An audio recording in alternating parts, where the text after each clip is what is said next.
Salmo de número 19, quero ler com vocês. E esse texto, ele tem algumas coisas super importantes para a gente meditar.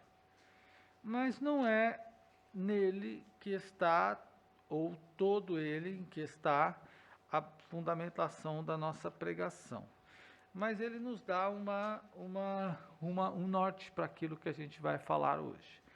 Diz assim, o verso primeiro: os céus declaram a glória de Deus, e o firmamento fala da obra de suas mãos.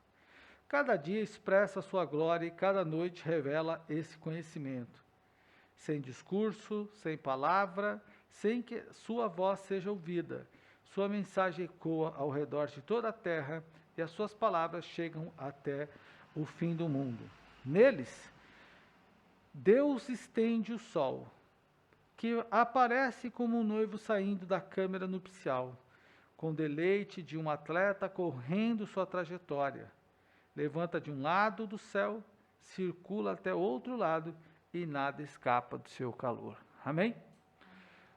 Que Deus continue falando conosco nesta noite. Digam glória ao Senhor. E abra o nosso entendimento. Olha lá, Renata Lechner diz, eu estou aqui. A Ediliane está dizendo amém. A Mônica dizendo aleluia. Muito bem. Nós vamos falar sobre isso hoje. Eu quero fazer uma pergunta. Sem palavras, olha só. Diz aqui o texto, o verso de número, minha tradução, meu texto é um pouco diferente de vocês, talvez, né? Mas o texto diz assim, ó, sem palavras, né? Ó, sem discurso, sem palavra, sem que a sua voz seja ouvida. Vocês devem estar pensando que texto, que versículo que eu estou entre o 2 e o 3 aí para vocês. É que para mim aqui é diferente, para mim é 2. Então, ó, sem discurso, sem palavra, sem que a sua voz seja ouvida, a sua mensagem ecoa.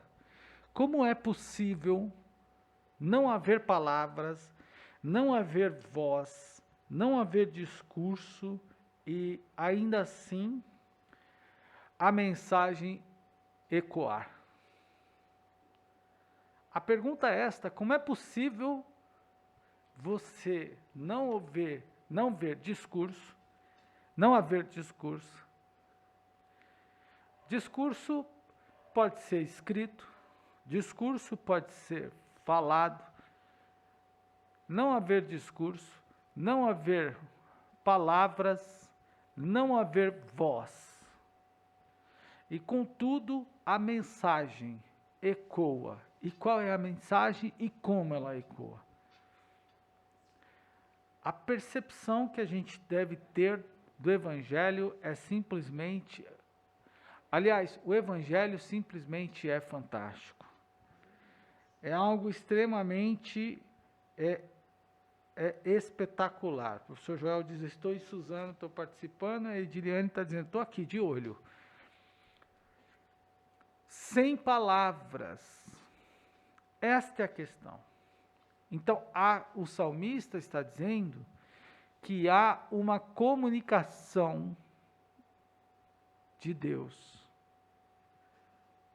nos céus, e essa comunicação não é feita por palavras, não é feita por mensagem, não é feita por nenhum discurso como eu estou fazendo agora.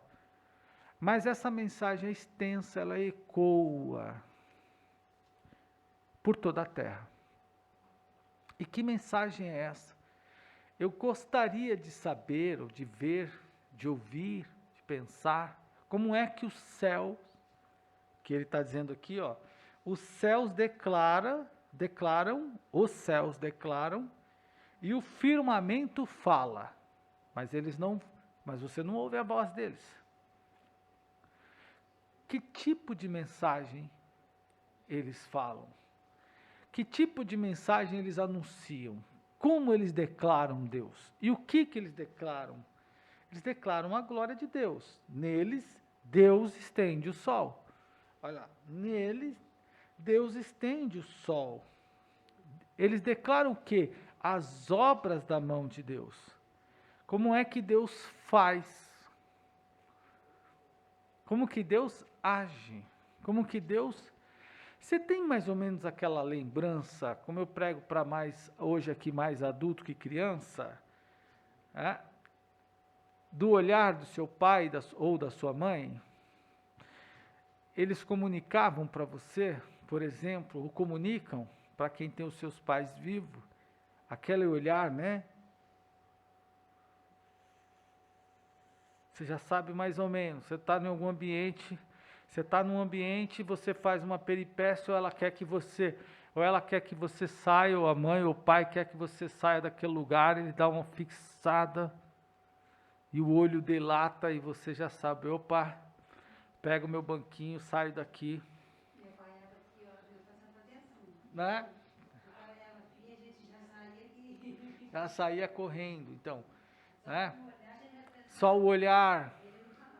Ele não... Só o olhar, a gente sabia. Exatamente, é isso aí. A percepção do olhar. Nós estamos falando sobre isso.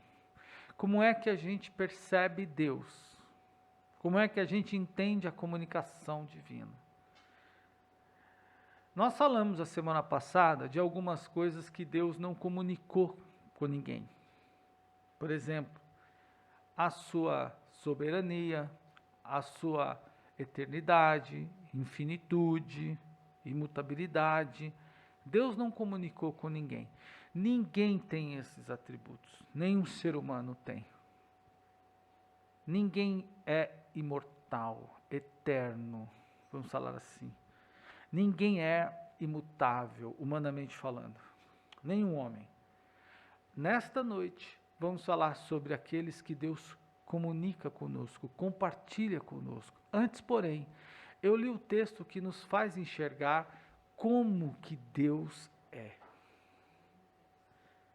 Como que Deus dialoga com a gente sem que nós escutemos, sem que a gente escute qualquer de suas palavras. É isso que o salmista diz. Quando você olha para os céus e você para contemplar Deus, ou quem estendeu os céus, como que o sol está lá, como que o firmamento, como que essa beleza, como que ele aparece. Olha como ele descreve, ó, o sol, ele estende o sol que aparece como um noivo saindo de uma câmara. Bonito, da beleza. Como que o salmista nesse texto nos chama a atenção para a beleza de Deus. Se a gente parar para olhar as coisas que Deus criou, dia, noite, lua, estrela, luminares, a gente já começa a perceber a grandeza de Deus. A gente já percebe que esse Deus é alguém que quer se relacionar conosco, que quer falar conosco.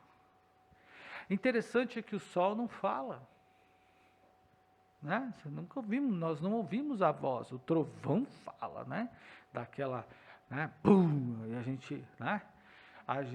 E ele se revela também, né? Porque dá aqueles clarões às vezes, né? Tem a diferença lá entre trovão e raio.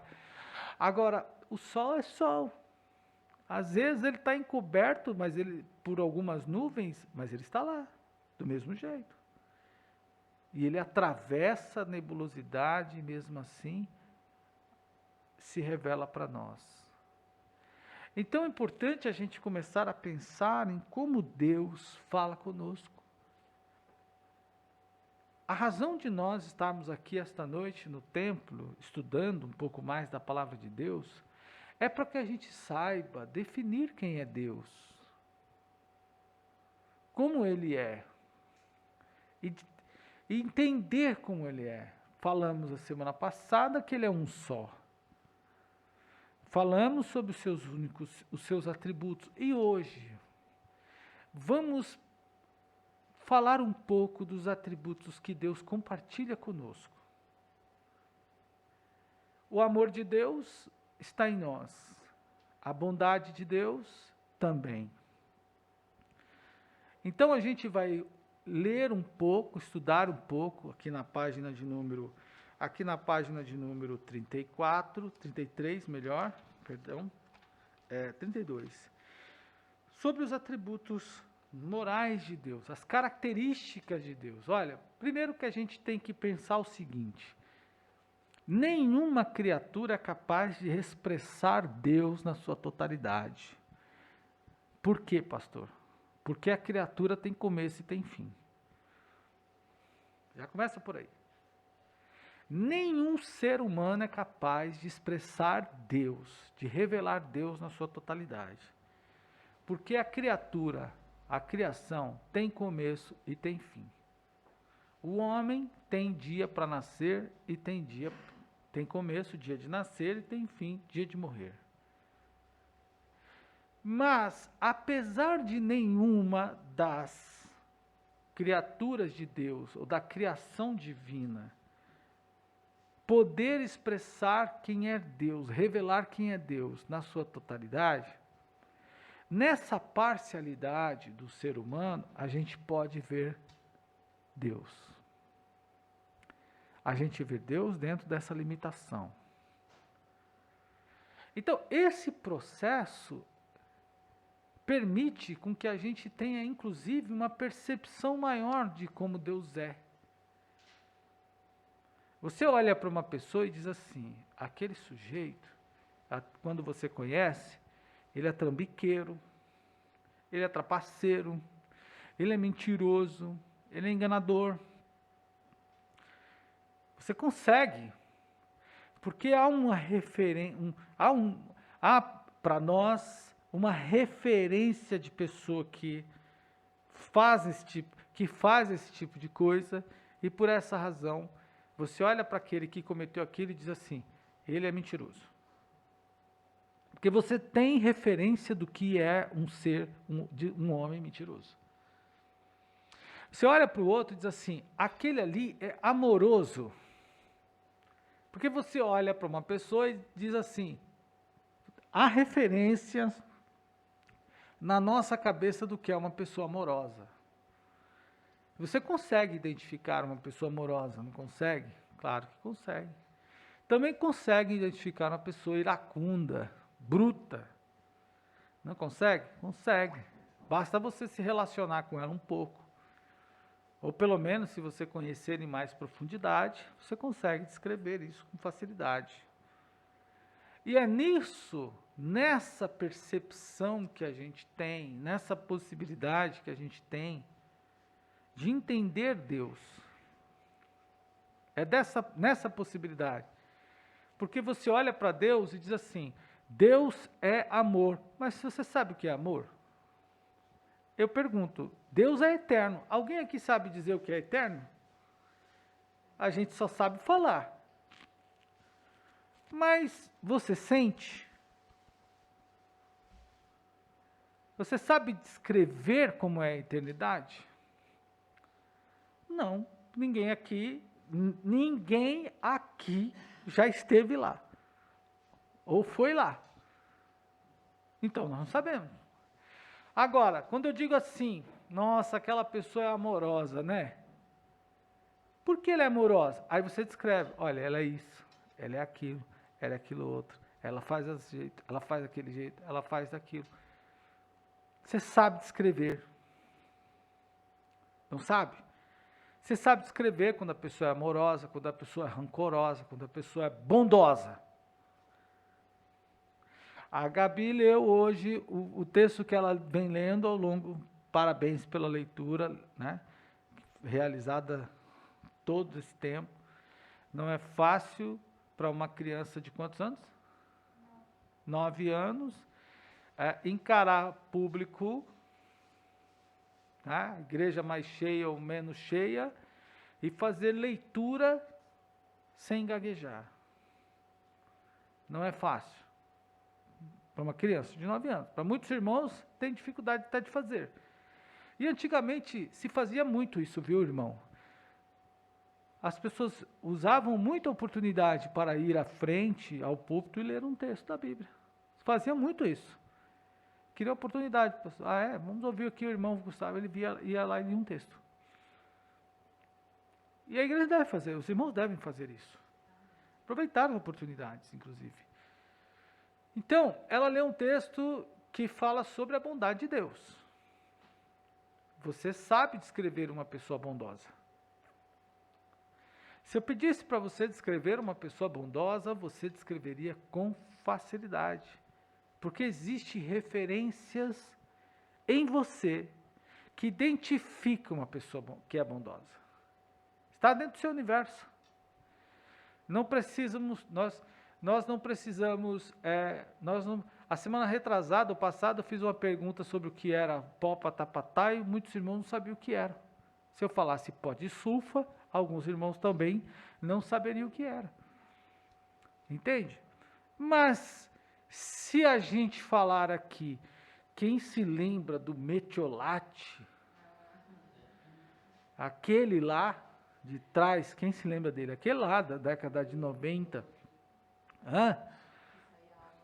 Aquele metiolate lá. O Vitor chegou a usar aquele metiolate lá, Vitor? Aquele do bom mesmo, aquele fazia o cara, aquele metiolate, eu acho que aquele metiolate, ele fazia o sujeito sentir menos dor do machucado do que dele. E por isso curava. Porque a gente se preocupava mais com a dor do remédio, provocada pelo remédio, do que pelo próprio, né, do que pelo próprio produto. Mas se eu falasse para você assim, gente, eu passei um metiolate esse dia no machucado que eu dei uma topada, e machuquei, aí passei o metiolate, não doeu. Aí a irmã Cida falou assim, pega lá o metiolate. Aí passou o metiolate, não doeu. Eu fiquei jogando o negócio, sequei o vidro. Falei, isso aqui não vale nada. Porque o último que eu usei muito pouco remédio, assim. Né? As mulheres têm mais o cuidado com os seus filhos, né? Passa um remédiozinho e tal, mas na minha adolescência, andando de bicicleta, até hoje ainda tenho muita dificuldade. Machuquei e vai curando sozinho. Né? Difícil, só que esse dia eu passei. Não foi nem não foi na unha, exatamente. Eu tenho uma unha que está quebrada e aí eu precisei passar um metiolate nela. Né? Aí não doeu, joguei o vidrinho todinho. Porque eu não sentia dor. A última vez que eu usei metiolate foi lá atrás. Então, e ele doía. Aí eu falei, acho que tá vencido esse negócio. Aí a Cida falou, não dói mais, ó. Tirar a dor. O metiolate não provoca mais dores. Mas a gente tem referência. Você tem referência também da bondade. Você tem referências. Então, o texto diz assim, bem pequeno, diz assim, Deus é amor. Aquele que não ama, não conhece a Deus, porque Deus é amor. 1 João 4, verso 8. Ele é incomparável, ele é santo.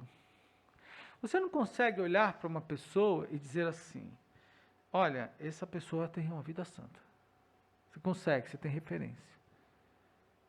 Agora, tanto o amor quanto a santidade, como diz o texto, nenhum outro atributo divino é tão solenizado nas Escrituras como esse.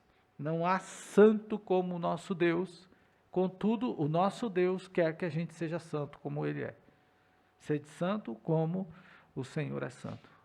Percebe que Ele compartilha conosco? Ele compartilha o amor, Ele compartilha a santidade. Ele é incomparável em verdade, fidelidade, justiça e amor em bondade, em benignidade, misericórdia e graça. Esses atributos são características, quer dizer, características de Deus que nos permitem visualizar como Deus é, inclusive. Morais de Deus. Ele é desse jeito. Deus é amor, Deus não é ira nem ódio. Deus não é um Deus que odeia ou detesta. Deus ama. Deus é amor, amor é Ele. Deus ama o homem, Deus ama o pecador. Deus ama independente de quem Ele é, do que Ele faz. Nada é capaz de apagar o amor de Deus. Absolutamente nada. As pessoas, às vezes, têm um conceito muito errado a respeito de Deus. Vamos entender. Ele é justo. E Ele é justo na sua justiça. Na aplicação da justiça, Deus é justo. Deus não aplica a justiça injustamente. Ele é justo na justiça. Na aplicação da justa medida, Deus aplica, mas Ele é amor. Ele não ama mais a criança que nasceu ou que vai nascer amanhã e o homem que está morrendo agora porque está trocando tiro com polícia, por exemplo. Deus ama o homem incondicionalmente. Ele ama o ser humano. Isso precisa estar claro para nós. Às vezes nós cometemos muitos erros. Tem pessoas que elas são tão distantes de Deus. E eu vou dizer novamente que quanto mais a gente se distancia de Deus, quanto mais a gente se distancia de Deus, mais a gente vai ficando ruim. Mais o pecado vai tomando força, vai ganhando espaço e a maldade vai entrando em nosso coração. Vamos repetir. Quanto mais eu me distancio de Deus, mais eu vou me tornando ruim. Quanto mais eu me aproximo de Deus, mais a bondade de Deus vai tomando conta de mim e me tornando bom. Eu não posso viver sem Deus. Eu até posso viver por um período de tempo, seja esse tempo qual for, mas não como Deus diz que eu devo viver. O homem não consegue viver a bondade de Deus fora de Deus. Sem Jesus, olha, está escrito lá, João 5. Eu sou a videira e vós os ramos. Toda a vara que está em mim produz fruto, eu limpo, para que dê mais fruto. Sem mim, nada podeis fazer. Sem Deus, você não pode viver. Peixe não vive fora da água. Se bem que esse dia eu vi um peixe aí que estava congelado, o cara botou na panela quente, o cara tirou do freezer, o peixe congeladinho. Tirou o freezer, botou na panela com água, passou uns 10 minutos, o peixe saiu nadando de novo. Saiu meio tordoado nadando. Mas de qualquer forma ele estava na água, né? Estava no gelo. Gelo. É um estado da água. Então, o ser humano não pode viver, não consegue viver. Vamos entender uma questão. Deus, quando nós não conhecíamos Deus, antes da gente conhecer, a gente pecava. A gente não podia, o homem não podia pecar, mas pecava. Pecava querendo. Agora que a gente conhece Deus, que nós conhecemos Deus, a gente não pode pecar. Não nos é dado. Não podemos pecar. Porque o pecado nos afasta de Deus. E apesar do homem, às vezes, estar tão distante de Deus, e ele vai ficando cada vez mais ruim, Deus não deixa de amar. Ele ama da mesma forma, por isso que ele é amor. Por isso que ele é santo. Não há como corromper Deus. Essa história de vou fazer uma oração para Deus me abençoar, olha, eu vou fazer uma oração para Deus me abençoar e vai dar um jeitinho lá e as coisas que estão meio erradas vai dar tudo certo. Isso funciona para nós. Mas Deus não se corrompe. Não tem meio de você fazer com que Deus aceite uma propina. Eu faço isso. Você faz. Porque nós somos homens. Mas Deus não. Ele é incorruptível. Chagas Sobrinho diz que ele canta um hino que diz assim: há alguém que quis suborná-lo e já desceu de lá e jamais terá remédio para a sua transgressão. Ninguém consegue fazer Deus se corromper. Ele é santo. Deus é santo e pronto. Depois, ninguém consegue também fazer com que Deus seja mentiroso. E Deus não mente.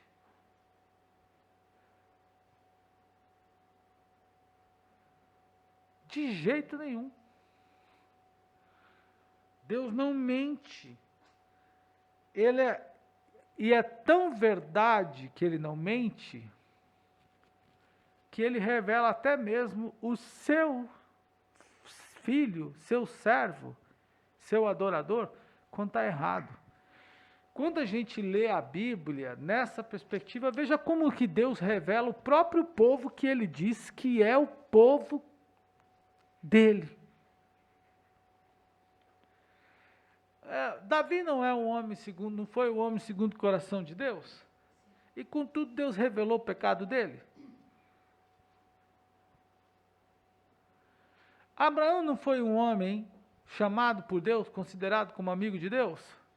E contudo Deus não revelou o pecado dele? Quando o faraó disse assim: por que você mentiu para mim? Você me enganou. Ela não é sua irmã, ela é sua mulher, por que você não... Agora eu quero perguntar, quem foi que revelou para Faraó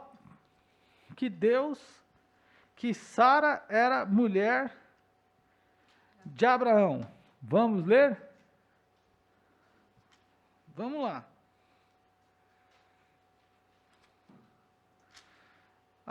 Vamos dar uma lida lá, Gênesis 12. Olha só. Verso de número 11, né? Ó. Quando se aproximou do Egito e estava a ponto de entrar no país, ele disse a Sarai, sua mulher: preste atenção, sei que você é uma mulher de boa aparência, por isso, quando os egípcios virem você, dirão: esta é a mulher dele. E me matarão, mas deixarão você com vida. Verso 13. Por favor, diga que é minha irmã, para que nada de mal aconteça a mim, por sua causa e por consideração a você, mantenham-me vivo. Aí, vamos lá para o verso de número 15. 16, se não me engano. Olha lá. Contudo, Adonai infligiu graves pragas ao faraó e à sua casa por causa de Sarai, mulher de Abraão. E Faraó chamou Abraão e disse: por que você agiu contra mim? Por que não me disse que ela era sua mulher? Por que disse ela é minha irmã? Foi por isso que eu tomei para ser minha mulher. Então eis aqui a sua mulher. Pegue e vá embora. Assim Faraó deu ordens aos seus homens a respeito dele, e eles o mandaram de volta ao seu caminho com sua mulher e tudo que lhe pertencia. Olha lá, o próprio Faraó tem algum texto que diz diferente do meu? O que diz? Só o verso de número 17. Pode ler.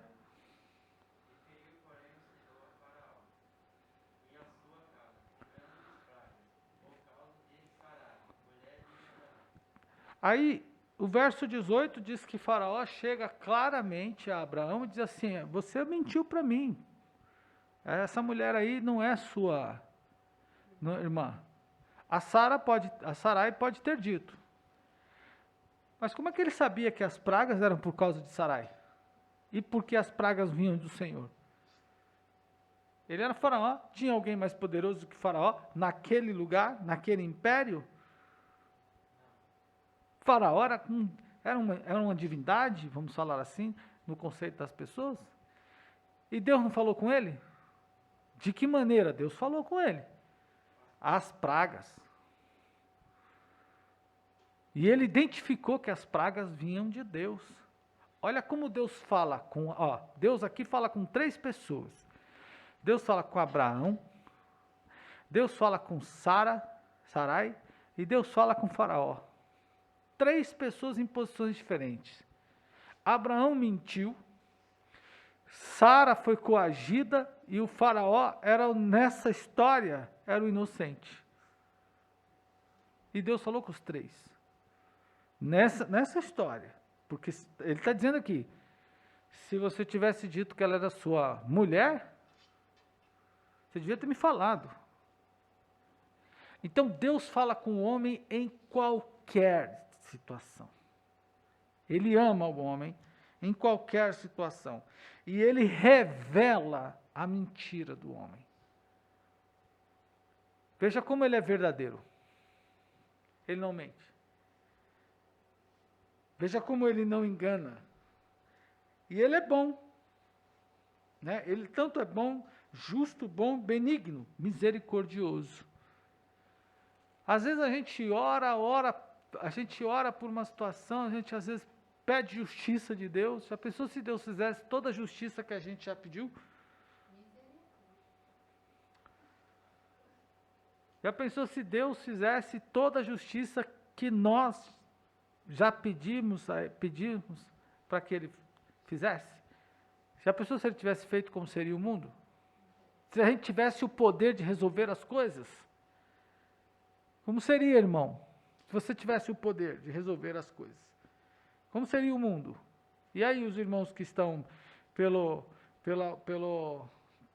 rede social, se você tivesse o poder de resolver as coisas, como seria?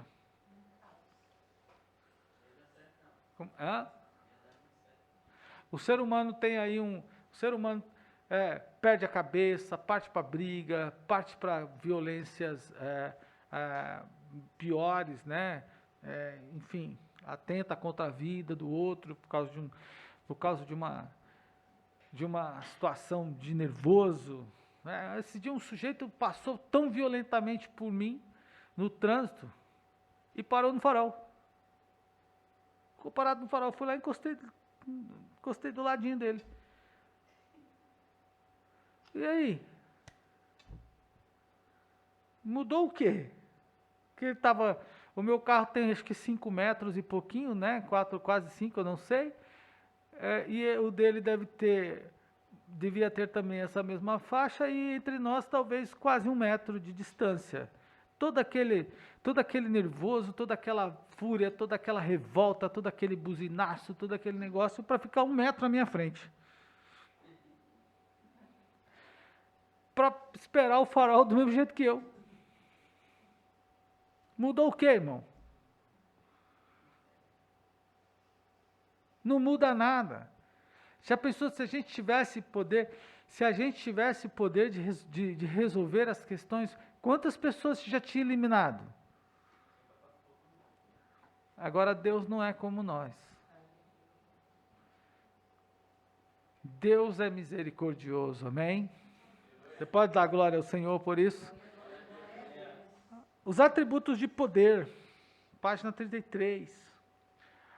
As perfeições exclusivas de Deus, como a onipotência, onisciência e a onipresença, são características que comprovam a sua grandeza e a infinitude. Deus é onipotente. Ele é todo-poderoso, porque para Deus nada é impossível. Lucas 1,37. Foi capaz de fazer a virgem ficar grávida. Como foi isso? Enquanto o anjo falava com ela, a palavra entrou pelo seu ouvido e gerou no seu ventre. O poder de Deus é ilimitado. Quando que ele acaba? Nunca. Deus perde poder? Não. As pessoas questionam o poder de Deus, por exemplo, em relação à igreja. Limita o poder de Deus ao que acontece na igreja. Querido, não limite nem potencialize o poder de Deus pelo que acontece na igreja. Não. É um engano isso. A gente pensa assim, o poder de Deus se manifestou na igreja, ou então nunca mais o poder de Deus se manifestou na igreja. Às vezes o povo fala assim, aquela igreja é uma igreja de poder, e a outra igreja não é uma igreja de poder. O que é uma igreja de poder e o que não é uma igreja de poder? Eu só posso entender uma igreja de poder e uma igreja sem poder, é uma igreja onde está Deus e uma igreja onde não está Deus. Porque o poder não está no homem, não está em mim, eu não sou poder. O prédio não é poder. A estrutura que a gente tem não é poder, e ainda que aqui estivesse lotado e mais 2 multidões lá fora para querer entrar, também isso não representa poder. O poder é Deus. E o poder dele é infinito, ilimitado. O que é interessante a gente pensar é que as pessoas pensam que Deus, os discípulos também pensaram que podiam fazer qualquer coisa a partir do poder de Deus. Olha como os discípulos queriam se apoderar, se apropriar do poder de Deus para fazer coisas impensáveis.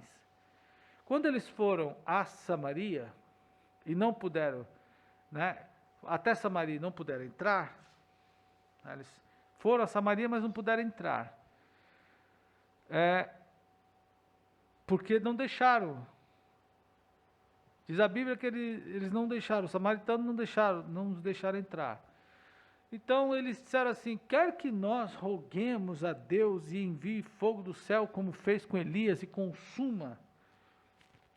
Jesus disse assim, vocês nem sabem de que espírito são. Vocês nem conseguem discernir de que espírito vocês são, quanto mais querem se apropriar do poder de Deus. Ou querem potencializar. É um engano. Deus faz coisas que a nossa memória, que a nossa mente é capaz de perceber, de compreender. Mas a gente não pode limitar o poder de Deus. A minha experiência, o poder de Deus, a experiência que eu tenho com Deus não é todo o poder de Deus. A experiência que você tem com Deus também não é toda. Então, é um engano limitar o poder de Deus. Não limite, ele não acaba, ele é ilimitado. A gente não tem a menor ideia do que Deus tem feito ao redor do mundo. Nós não somos nem capazes de pensar. Uma coisa eu sei, eu só estou aqui pelo poder de Deus. Você está vivendo o poder de Deus também, assim como eu. E a cada dia mais você viverá também. Agora, em relação ao poder de Deus, ele é ilimitado, não há coisa alguma impossível. O que ele quiser, ele faz. O que ele quiser, ele faz, e nada é impossível. Ele converte o ser humano e leva ao céu. Não foi isso que aconteceu? O rapaz aceitou, confessou o seu pecado, confessou o Senhor como Salvador. Lembra-te de mim quando entrar no teu reino. Jesus disse, hoje mesmo, você vai estar comigo no paraíso. Ninguém nunca mais ouviu uma palavra igual àquela, só aquele homem. Existe outro homem que recebeu uma palavra como aquela? Registrado na Bíblia? Do próprio Deus? Não, só ele. Mas não era um ladrão pendurado, igual ele, na mesma situação? Era. Ele tem o poder, ele é o dono. Tudo foi feito por ele e para ele. A sua vontade, porém, é determinada por sua natureza, santa e justa. As pessoas sempre fazem uma pergunta: Deus tem todo o poder? Tem. Deus pode todas as coisas? Pode. Lá no céu pode entrar pecado? Por exemplo? Não, Deus não. Lá não pode ter pecado. Então Deus não tem todo o poder. Deus tem todo o poder? Tem. Então por que ele deixou? Por que criou o Lúcifer? Deus tem todo o poder. E é interessante pensar, olha o que o texto diz: a sua vontade, porém, é determinada por sua natureza. Não há conflito entre a natureza de Deus, o poder de Deus e a vontade de Deus. Nós conflitamos, Deus não. Eu conflito comigo mesmo. Tem hora que eu penso uma coisa, tenho vontade de fazer outra, sobre a mesma coisa, sobre o mesmo negócio. Eu olho de um jeito, penso de outro jeito, faço de outro jeito. É mais ou menos assim: vou fazer café, esquento o café, vou fazer o café, esquento o café e tomo gelado. Aliás, põe o pó, passo o café, mas tomo ele frio. Outro dia eu tomei, não foi café que eu tomei frio aqui. Nós estávamos fazendo um trabalho aqui na igreja e demorou, da última vez, a penúltima, não sei, eu pedi uma marmita e almocei. E estou aqui trabalhando, os irmãos estavam junto comigo, e já era tarde, eu tinha almoçado um pouco no horário ali de meio-dia, já era umas 7, 8 horas da noite quase, não lembro se era isso, mas já estava próximo. E aí foi batendo aquela fome, aquela tremedeira, eu falei, bom, tinha sobrado um pouco da marmita, abri, os irmãos que estavam comigo aqui falaram: vai comer comida fria? Aff! Falei, ué, qual é o problema? A única diferença é que não está quente, mas é comida do mesmo jeito. Abri e comi. Aí os irmãos: eu não como, não, Deus que me livre, Deus que me perdoe, e aquela coisa arada toda. A vontade quer comer quente, certo? A vontade fala assim: coma. Né? A vontade diz assim: esquenta. A necessidade diz: coma agora. Eu entro em conflito comigo. Deus não. Deus não se conflita em relação a si mesmo. Então, o que diz o texto aqui para nós? A sua vontade, porém, é determinada por sua natureza. A natureza de Deus, como nós falamos, nesse sentido, Deus é santo. Atributos naturais de Deus. Quando nós lemos a semana passada, é espírito, é imutável, é eterno, é invisível, é imanente, é inteligente. Então, o que mais que nós compartilhamos aqui?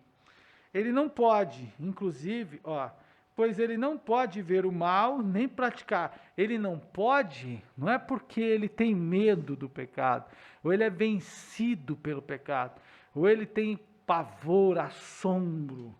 Não, não é isso que o texto está dizendo, e nem praticá-lo. Tu és tão puro de olhos que não podes ver o mal e a vexação, não podes contemplar. Por quê? Porque Deus se entristece. Ele olha para o ser humano triste. Eu peguei uma imagem de uma pessoa que saiu da igreja esses dias, que o Facebook denuncia, né? E, infelizmente, a gente faz comparações. E eu peguei e chamei a irmã Cida, falei: Cida, olha aí foto dessa pessoa nesse período e olha a foto dessa pessoa nesse período.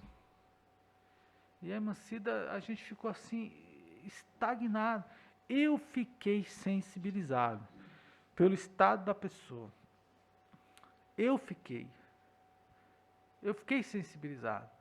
Às vezes a gente, há poucos dias eu assisti a um vídeo, e também fiz esse exercício com a irmã Cida, inclusive, fiz com alguém fora da igreja e fiz com alguém da igreja. Fiz esse exercício com a Amy Winehouse. Recebi um vídeo dela, no seu último show, ela não conseguia parar em pé. Ela não conseguia parar absolutamente em pé. E aí eu resolvi fazer uma pesquisa muito breve. Tem até um documentário que eu quero assistir. Estava na Netflix, mas não está mais.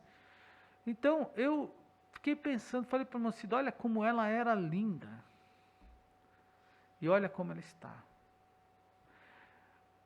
E ao olhar aquilo, quando eu mostrei para a Moacida, ela falou assim, nossa, como ela era linda. Aí eu fiquei triste. Quando eu peguei essa imagem da pessoa da igreja, que era aqui da igreja, mas olhei lá atrás e olhei agora, falei, meu Deus do céu, aquilo bateu em mim assim de um jeito, sabe? Quando dá aquela, né? É como há pouco tempo eu olhei vários dos colegas meus, o Adalberto deve conhecer vários também, porque se somos nascidos e criados praticamente no mesmo bairro, então a gente tem o círculo de amigos, ele pode diferenciar de uma geração para outra, mas ele é próximo, né? Então, aí quando eu olho os amigos, às vezes eu ando pelos bares, né? Andando pelas ruas e olhando os bares, né? A gente vai olhando os bares. Você vai olhando os bares, né? Bares são uma referência para a gente. Aí você olha aquele sujeito que lá atrás, na sua juventude, ele era trabalhador, ele estava firme, ele pegava o ônibus com você, os 7h15 da manhã, o 15 para 7, 6h30, né? Só quem pegava aqueles ônibus lotados naquelas épocas, aí quando você vê aquele cara ia, era office boy, aí a gente trabalhava, se encontrava lá na Paulista, por exemplo, ou em algum canto para comer, comercial com ovo extra ao ponto, porque era o dinheiro que dava, né? O ticket vale-refeição só dava para comer isso aí mesmo. Aí hoje você olha o cara, ele está socado dentro de um boteco, sentado às 7 horas da manhã, 6 horas esperando o boteco abrir, e só bebendo, e só emagrecendo, e só se autodestruindo, e você tem aquela imagem do sujeito lá de trás. Entende? Você tem aquela imagem do sujeito lá de trás, aquele sujeito forte que ia trabalhar com você, que estava, como a gente falava lá atrás, né? Lá atrás a gente usava essa referência assim, ó, um sujeito bem vestido, não era um sujeito bem vestido com, a gente usava a linguagem assim, ó, tá nos panos, tá nos panos, era assim que a gente falava. Se o Zé tivesse aqui, ele já falava já, o Zé. Ó lá, só nos panos, hein, Zé? Por exemplo, Zé dessa época, né? O que era andar nos panos? Andar nos panos era andar de Zump, era andar de fórum, era andar de tênis de marca, entende? Aí você lembra do sujeito daquela época, todo arrumadão, todo alinhadão, camisa que a gente usava, Zump, era Taicaltro, era, sabe, nos panos, como a gente falava, né? É diferente do conceito de bem vestido. Bem vestido não precisa estar de marca. Você não precisa usar um terno Brooksfield, né? Você não precisa usar uma camisa lá, não sei do que, para você tá bem vestido. Você pode estar bem vestido. Eu usava o stop. Alguém aqui usava stop? Leves? Né? Então, eu colocava o meu quichute e eu ia para a festa para dançar o break, que eu gostava, e só dava eu. Né? Então, não é disso que eu estou falando. Mas quando eu tenho na memória aquele sujeito alegre, bonito, forte, arrumado e tal, lá de trás, e aí eu passo 6, 7 horas da manhã, e depois eu passo 10, 3, 5, 8 da noite, e o sujeito está no mesmo lugar, sentado, né? Nós temos um caso clássico, aliás, clássico não, nós temos um caso muito conhecido, eu não vou citar nomes por questão de ética, mas os irmãos Mancelli, todos ali conhecem, e Adalberto e Mancida conhecem muito bem, de um amigo nosso de infância que perdeu a mãe, e ele praticamente perdeu também a vida. E agora ele perambula, né? Vocês sabem de quem eu estou falando, né? E virou na nossa linguagem um andarilho, mas não é só ele, tem vários outros. Quando a gente olha isso, eu não sei qual é a sensação que vocês têm, mas a minha reação é a pior possível. É uma sensação muito ruim, de tristeza, de frustração. E essa sensação é a que Deus, quando também olha para nós e vê o homem no pecado. Só que Deus, de fato, sente isso. Nós já somos muito acostumados, por exemplo, com algumas coisas, então a gente acaba não sentindo como Deus de fato sente. Então ele se entristece. E é esse o sentido de não poder ver, porque Deus tem compaixão, Deus se contrista. Fica contristado, amargura, a Bíblia diz que ele se angustia por causa do pecado do ser humano. E aí, mas Deus, ele pode mudar o ser humano de repente? Ele pode instalar o ser humano assim?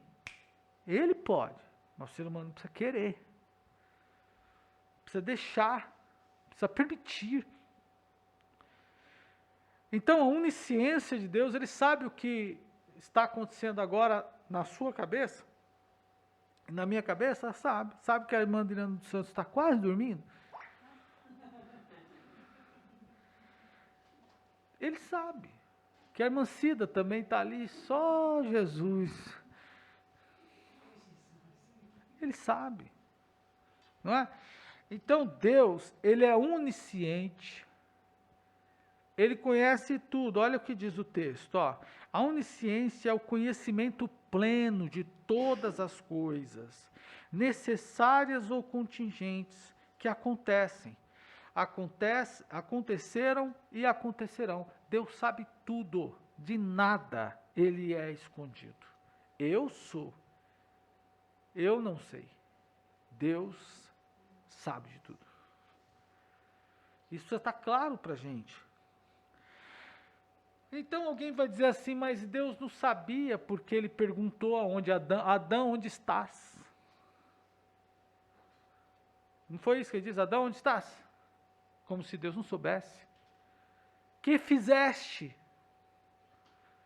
O que fizeste não significa dizer que Deus não sabia que ele fez. Tanto que em seguida ele diz, comeste. Mas quando Deus diz onde estás, era o estado em que Adão estava, não o local. Adão, o que você me desobedeceu? Deus já sabe de tudo. Então, ele sabe tanto do passado, do presente, do futuro. O conhecimento de Deus é perfeito, é absoluto, sobre todas as coisas no céu, na terra, de todos os eventos, de todas as circunstâncias que devem e podem ser e serão, e que seriam por toda a eternidade passada e futura, que anuncia o fim do princípio, desde o princípio, desde a antiguidade, as coisas que ainda não sucederam. Isaías 46 trata-se de um conhecimento infinito. Quando termina,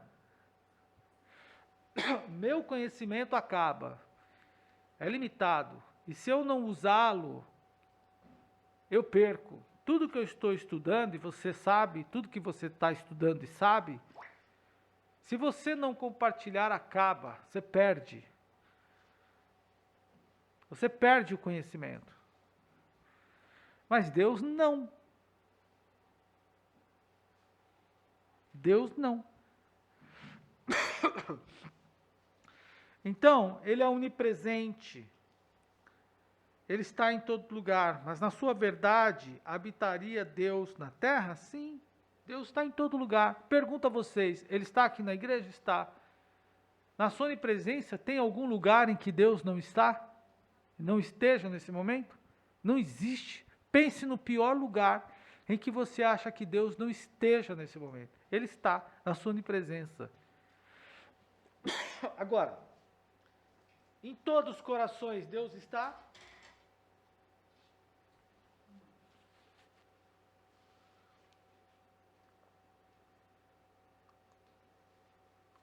Não.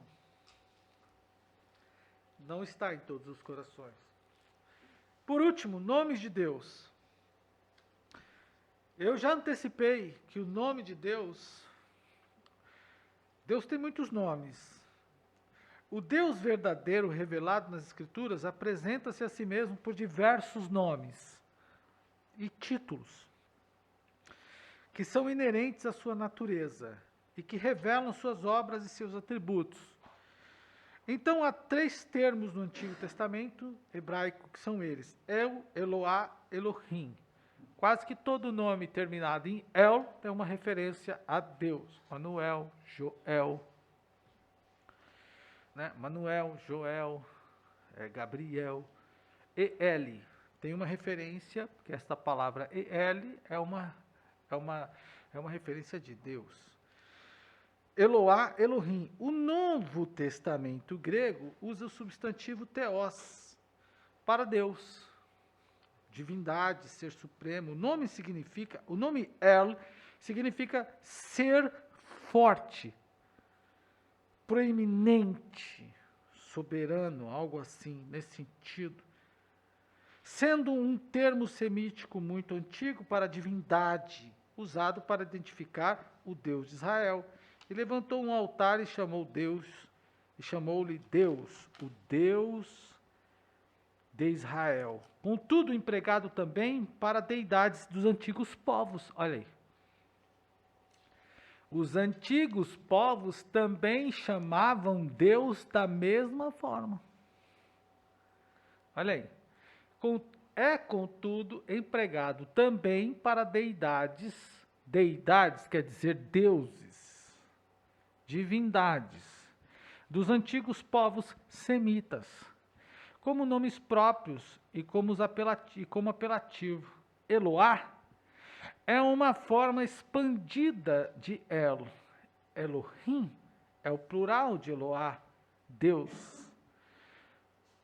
O nome Elohim refere-se à ideia mais abstrata de deidade. Quando você pensa no nome Deus, e aí retoma aquela questão lá da congregação cristã no Brasil, paz de Deus, irmão. O Deus daquele irmão pode ser qualquer um. O nosso tem nome.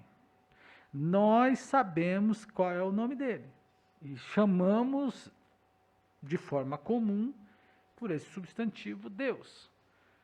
Mas ele tem nome. Bom, nós vamos chegar daqui a pouquinho neles. Então, o nome Elohim refere-se à ideia, ao sentido, ao pensamento de um Deus mais abstrato, de uma divindade, de um Deus universal e criador do mundo, indicando a transcendência, sua grandeza, seu poder, sua natureza. Deus é apresentado pela primeira vez na Bíblia pelo nome, no princípio criou Deus. E tem uma coisa interessante da gente pensar no Gênesis 1, verso 1. Deus dispensou apresentações. Porque a Bíblia diz assim: no princípio criou Deus os céus e a terra. Ponto. A terra era sem forma e vazia. Não tem introdução. Deus já logo diz, pronto, é Deus e acabou. É como tipo assim, não diz eu cheguei. Sabe aquela história eu cheguei? Ele dispensou a apresentação. Isso quer dizer que Deus é Deus. Eu sou. O homem sempre teve muitas divindades, acreditou em muitos deuses. O homem sempre pensou em muitos deuses, mas Deus só existe um. Agora, para o homem, existe muitos. Continuando. Então, no princípio, criou Deus os céus e a terra. É o único nome empregado para o Criador no relato da criação, em Gênesis capítulo 1. Agora, sobre outros nomes. Outros nomes são mencionados nas Escrituras, os quais também revelam a natureza e os atributos dos quais nós acabamos de falar. Falamos dos atributos naturais, falamos também dos atributos morais. Por exemplo, que revelam o Deus de Israel como Elion, Shaddai, Adonai e o tetragrama, que aqui a gente vai ler como Iauê ou Iavé. No Brasil a gente fala W, a gente chama de V, né? Você tem alguém que chama lá Wagner. O Wagner com W, né? A gente chama Wagner. Então, Iavé. Ele tem nome. Se os nossos primos quisessem ser precisos em relação ao cumprimento, eles teriam que falar o nome, a paz de Yahweh, a paz de Yahvé. Eles iam ter que aprender a falar o tetragrama, a paz do Shaddai. Percebe como o ser humano tem dificuldade de entender as coisas e ele vai criando umas emboleiras e vai se embananando tudo nisso? Tem mais. Bendito seja o Deus Altíssimo. Se eu te cumprimentar com a paz do Altíssimo, eu estou errando? Não. A paz do Eterno, a paz do Todo-Poderoso, são nomes de Deus que revelam os atributos de Deus. Shaddai, Senhor dos Exércitos, Todo-Poderoso, tudo isso tem tradução. Vou mandar daqui a pouquinho para vocês uma relação de nomes de Deus. Então, olha só, apareceu o Senhor a Abraão, a Adonai. Esses dias um jovem me fez uma pergunta sobre isso. Os discípulos, os seguidores de Yahu, já ouviram falar? Seguidores de Yahu. Eles falam seguidores de Al. É um segmento cristão, eu não sei se é cristão, mas é um segmento que não é que eu não sei que é cristão, eles são seguidores de Yeshua. Yeshua é o nome de Jesus em hebraico, lá no hebraico, né? Yeshua. Então eles são seguidores de Yeshua. E eles questionam isso aqui. Batem em cima do nome de Deus. E dizem que o cristão que você, pentecostal, assembleano, seja lá quem for, é politeísta, é idólatra, porque vocês acreditam no Deus Yahvé. Então tem, aí, veja bem, e eles questionam essa questão de Adonai. Adonai. A palavra Adonai é uma junção de dois nomes. O hebraico não tem vogal, só consoante. I não tem. Então o que tem lá? É YH, WH. Yod Rei, Vav Rei. São 4 consoantes, não tem vogal. Mas a palavra Adonai tem, então se juntou as palavras Adonai, as consoantes de Adonai, as vogais de Adonai e do Yahvé, e as consoantes de Yahvé, e se tornou do tetragrama, YHWH, e se formou a palavra Yahvé. Vem dessa junção aí. Isso veio acontecer anos depois de Jesus. Por isso que nós chamamos hoje Deus de Jeová. Mas ou Iavé. Só que como que chegou para nós como Jeová? Iavé chegou como Jeová. Tem um processo aí de traduções. Já pararam para pensar que tem uma parte do povo, uma parte do Brasil, tem dificuldade da pronúncia de determinada letra? Tem uma certa região do país que quando a palavra, a vogal A, o nome da pessoa começa com A, eles trocam por E.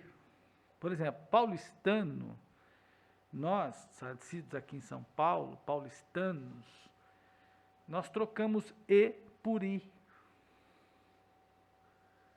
Nós trocamos o E por I. Pouca gente aqui pronuncia corretamente. Leite. Quente. Quando alguém fala para você assim, tem leite quente, você fala, você é do interior. Não é assim mesmo? Que a gente fala, tem leite quente. Não é assim que a gente fala?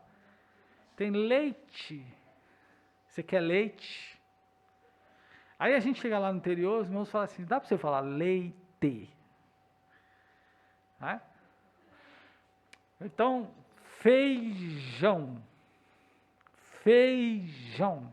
Aí tem alguém que fala assim, feijão. Cadê o i? Não é? Então, nós também temos esse problema. E isso também acontece em relação aos nomes. E em relação ao nome de Jesus também.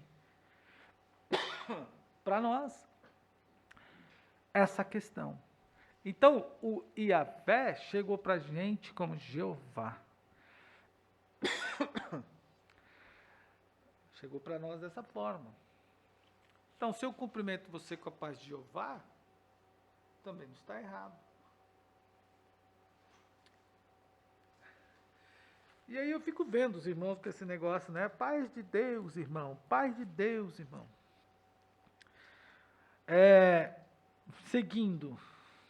Seguindo aqui.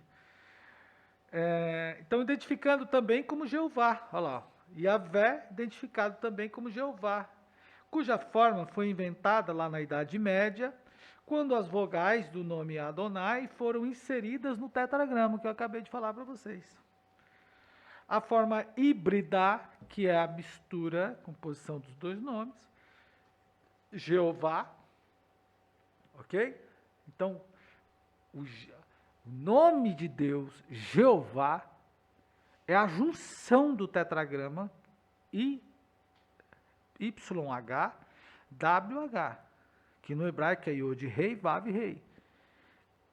A junção do tetragrama e da palavra Adonai. Então, se pegou o tetragrama e as vogais e compôs esse nome Jeová. Então, esta é a forma híbrida. Quando alguém perguntar isso para você, peraí, e o nome de Deus? Aí você, opa, eu vou consultar, vou ler lá no livrinho. Eu vou explicar para você. Então, foi passada, a forma híbrida Jeová não é bíblica. Aí vem os testemunhos de Jeová e diz que o nome dele é Jeová. Os testemunhos de Jeová mudaram o nome de Deus 500.000 vezes. Eles mudaram o nome 500.000 vezes. Então, a forma híbrida Jeová não é bíblica, mas assim ela foi passada para a cultura ocidental. Nós o chamamos assim. Entretanto, aos poucos esse nome vem sendo substituído por outra forma, por outro nome, como Iavé, Javé. Qual é a pronúncia mais próxima do original? Algumas Bíblias já começam a trazer essa transformação no nome. Eu sou o Senhor Javé, eu sou o Senhor Jeová. Então, aí ele diz assim, o tetragrama vem e aí a gente já finaliza aqui, o tetragrama, o Yod Rei, Vav Rei, vem do verbo ser, no hebraico, da expressão eu sou o que sou. Se eu te cumprimento com a paz do eu sou, isso revela que Deus é o que tem existência própria. Deus existe por si mesmo, diga glória ao Senhor. Amém, irmãos? Então, e aí seguindo, é o imutável que causa todas as coisas, é autoexistente, aquele que é, que era, que há de vir, o eterno. O nome Javé aparece quando as características estão claras, concretas, sugerindo assim um Deus pessoal que se relaciona diretamente com o povo. E Deus disse mais a Moisés: assim dirás aos filhos de Israel: o Senhor, o Deus de vossos pais, o Deus de Abraão, de Isaque e o Deus de Jacó, me enviou a vós. Este é o meu nome, e este é o meu memorial de geração em geração. E aí, finalizando, e nisso difere do emprego do nome Elohim do Antigo Testamento. Então, irmãos, a partir de 300 anos antes de Cristo, o nome Adonai passou gradualmente a ser mais usado do que o tetragrama. 300 anos antes de Cristo, o nome Adonai passou a ser mais usado do que o Jeová ou Iavé, que ninguém sabe dizer como que é, pronunciar. Até que o nome Javé tornou-se completamente impronunciável pelo judeu. Judeu não chama Deus pelo nome dele. Porque está lá no Decálogo, os 10 mandamentos, diz assim: não pronunciarás o nome do Senhor teu Deus em vão. Então, os judeus não pronunciam o nome de Deus, o nome dele. Como eles chamam? Eles chamam de eterno, soberano, e eles têm uma definição conveniada para falar assim: Hashem, o nome. Hashem, o nome. Então, em algumas passagens que você está lendo de um texto hebraico, quando eles vão falar o nome de Deus, não está escrito lá Deus, substantivo, como a gente usa, Deus, D-E-U-S, não. Está escrito lá o Hashem, ou o nome. Então, o nome de Deus, Deus tem muitos nomes, mas, se eu não me engano, em torno de 70. São 70, aproximadamente, nomes que a Bíblia revela de Deus. Simplesmente assim. Ficamos em pé e vamos orar, em nome de Jesus. Amém? Olha lá, tem os irmãos aqui me ajudando. Agora que eu estou vendo, ó. Olha lá. Comecei a mexer, falei um pouquinho mexendo na memória dos irmãos. Ó. Falei do ônibus de 15 para 7, colocaram o nome do motorista aqui, ó. 5317 OGP. Aí, Surf More, Pacalolo, Calvin Klein e outros nomes, tá vendo? De roupas. Quando eu falei que era andar nos panos, ó, escrevi aqui, ó, a turma das antigas. Ai, Cláudia, olha lá. Ai, Cláudia, é assim mesmo, ó. Falei andar nos panos, já começaram a descrever aqui, ó, tá vendo? Colocando porque era, né, naquela época. Amados irmãos, qual a importância de nós termos estudado um pouquinho sobre Deus? A gente saber quem Ele é, a gente entender como Ele é, a gente saber como Ele se revela, a gente entender quais são os seus atributos naturais, quais são os seus atributos morais, quais são os seus nomes, como nós podemos chamá-lo, se relacionar com Ele. Acima de tudo, nós precisamos entender, Deus é tão grande, como canta as crianças, cantaram aqui, né? Grande, tão grande, alto, tão alto, puro, tão puro, maior que tudo. Apesar de todas essas características de Deus, tem algo que é super interessante, falar com você. A Bíblia diz que a terra é só o estrado de seus pés. A Bíblia diz que Ele está nos céus e nas alturas. A Bíblia diz que os olhos do Senhor estão sobre a terra, procurando os fiéis. apesar de tudo isso, tem algo que eu preciso finalizar. Com toda essa grandeza, com toda essa certeza, essa soberania, com todo esse controle, com todo esse domínio, com toda essa autoridade, com todo esse poder, com toda essa infinitude, com toda essa verdade, esse Deus te ama e mora em nosso coração. Você crê nisso? Diga glória ao Senhor.